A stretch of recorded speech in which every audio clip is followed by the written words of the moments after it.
Dans une vidéo précédente, j'évoque quelques éléments de mise en place de l'animation de débat. Ici, je vous présente la version détaillée de l'animation. Concrètement, elle se développe en 3 phases, suivies d'un moment de conclusion et d'évaluation avec les participants. L'animation démarre par une phase en grand groupe pour fixer le cadre. L'animateur explique le principe de l'animation et donne les informations pour que celle-ci se déroule dans un climat serein et respectueux. Il rappellera également certaines règles. Alors aujourd'hui, mon rôle, il est très simple. Je suis simplement là pour vous faire parler. Voilà, moi je ne vais pas dire grand-chose, vous allez voir. Je ne suis absolument pas là pour vous juger, on est ici vraiment dans la bienveillance. Mais l'idée, c'est vraiment que vous puissiez parler entre vous, parce qu'on sait que d'expérience, ce qui est dit entre amis, entre pairs, est plus important que ce qui descend du professeur ou d'un animateur vers les jeunes. Donc, l'intérêt, c'est vraiment vos interactions à vous aujourd'hui. Alors, avant de commencer, on va déjà mettre au point les règles, la charte en fait de travail pour aujourd'hui, la charte du débat. La première règle, ce sera, on va respecter la confidentialité. Donc, si dans le groupe des choses confidentielles sont dites, je vous demande que ça reste dans le groupe. On n'ira pas répéter ces informations-là à l'extérieur en disant « Ah, tu sais, un tel il a dit ça, un tel il a dit ça ».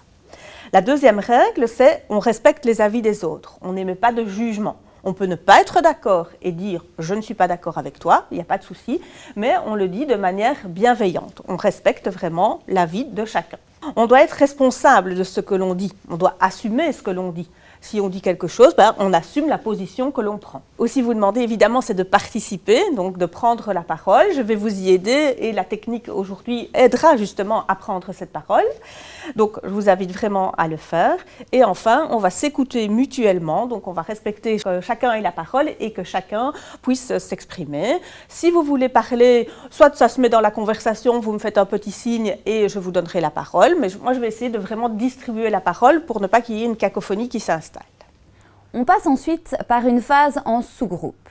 Cette étape est une étape intermédiaire de facilitation à la prise de parole.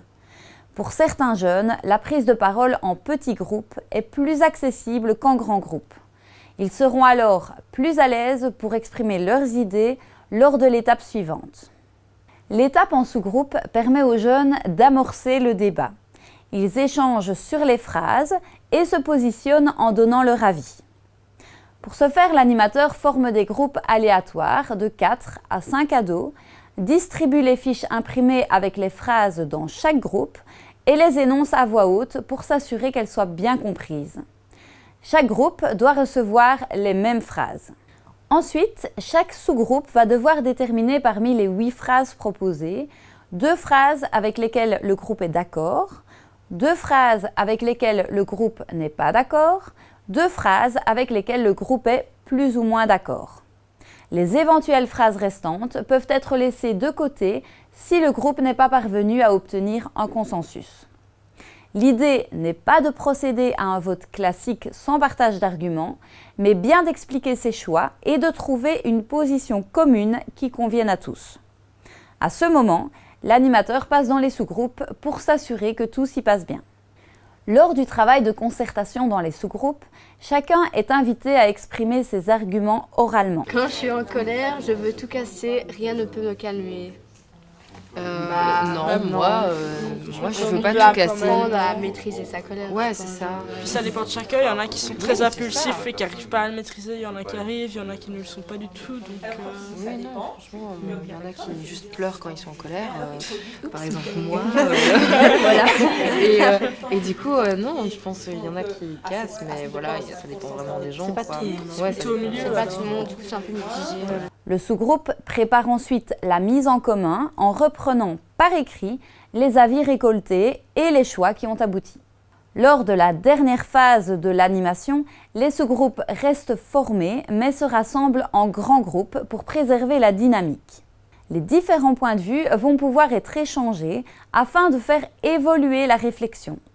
Le rôle de l'animateur est de maintenir le cadre et de relancer la discussion entre les jeunes. Je reviendrai sur le rôle de l'animateur dans une prochaine vidéo. À ce stade, le sous-groupe explique son choix par des arguments qui peuvent être approfondis via des questions d'éclaircissement. Ces questions peuvent émerger des autres sous-groupes ou de l'animateur. On va passer maintenant alors à la dernière phrase. Je propose au groupe 1 de nous donner sa phrase et de nous dire s'il est d'accord, pas d'accord ou plus ou moins d'accord. Donc c'est moi je peux contrôler toutes mes émotions. Nous on a dit pas d'accord. On était toutes d'accord. On a fait non parce qu'on ne sait pas contrôler toutes nos émotions. On sait contrôler certaines de nos émotions, mais pas toutes. Je trouve c'est impossible. Et elle a rajouté quelque chose que je trouvais ça très intéressant. C'est chimique, c'est dans notre cerveau et on peut être joyeux et on ne contrôle pas, comme en colère, on ne contrôle pas. C'est dans notre cerveau, ça ne se contrôle pas, quoi. D'accord. Les émotions, c'est dans le cerveau, on ne sait pas les contrôler. Tu disais quand même que parfois on peut les contrôler, c'est ça? Ben, il y a certaines qu'on peut contrôler quand même, mais ça s'exerce, mais voilà. Mais la plupart... l'intensité qu'on contrôle? Oui, je pense. L'intensité, on peut la contrôler. Et puis corporellement, on peut contrôler les larmes ou les choses comme ça. Ça dépend aussi des gens, mais il y en a qui peuvent le contrôler comme d'autres pas. Il veillera à ce que les groupes n'expriment pas une opinion politiquement correcte ou conditionnée.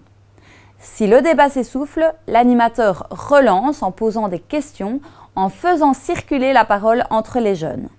À la fin de l'animation, c'est l'occasion de reprendre les grandes idées du débat, les questions que les jeunes se posent et les conseils qu'ils en retirent. Si je résume un peu ici cette dernière phrase sur moi, mes émotions, je peux toutes les contrôler, hein, c'est ce que j'ai noté. C'est important de ne pas les refouler, c'est important de les laisser venir, de s'écouter soi-même, d'en parler et de communiquer avec les autres, avant, pendant, après, hein, suivant la situation. Mais c'est vrai que Flavie insistait sur le fait qu'en tout cas, après, c'était important de pouvoir en rediscuter, de remettre les choses au point quand ça touchait plusieurs personnes, relativiser. Et ce qu'on a dit dès le début et qui est revenu en fil rouge, c'est vraiment, on apprend en fait à modeler un peu nos émotions et à les faire... à faire que l'expression de ces émotions soit les plus acceptables possibles pour soi et pour l'entourage, on peut dire ça? Est-ce que c'est ça que vous avez voulu dire? Vient ensuite le moment de l'évaluation, celle des jeunes, mais aussi celle de l'animateur. Il est en effet important de se poser quelques questions pour améliorer et enrichir ces prochaines animations.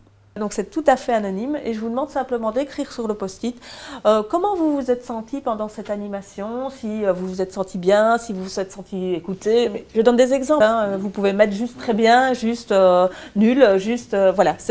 L'idée c'est vraiment de pouvoir avoir un ressenti de la manière dont vous avez, c'était utile, c'était pas utile, voilà. Qu'est-ce que vous en pensez ici à chaud en sortant de cette animation? Rassurez-vous, l'animateur de débat ne se forme pas en un jour. C'est l'expérience et les évaluations qui lui permettront de mieux intégrer les compétences à mobiliser. Pour plus de détails sur le déroulement de l'animation et l'évaluation, téléchargez les dossiers sur le site ainsi que des fiches bonus qui vous aideront à préparer l'animation. Je vous retrouve sur la prochaine vidéo.